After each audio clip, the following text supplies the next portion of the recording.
maraming ginagawa behind the scene. Behind the scene. Kasi we have to do a lot of marketing. Yeah.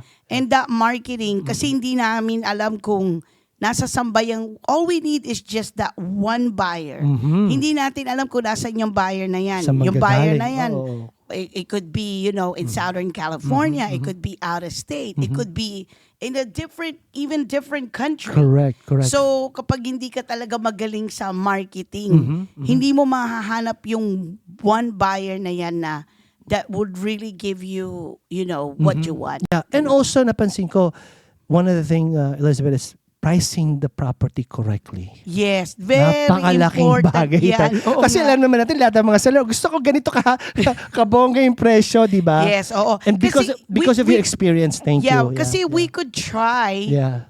minsan kasi ang seller di nakikinig, di ba? Yes, oo. Oo. Tulad So- ako, nung sinabi ano ka dyan? Yeah. No, we could Yeah. try, but the market is the market. Will Hindi dictate, natin will alam dictate, hindi yeah. natin alam kung paano magre-react yung Yeah. market. Yes. But pricing it, correctly is very important.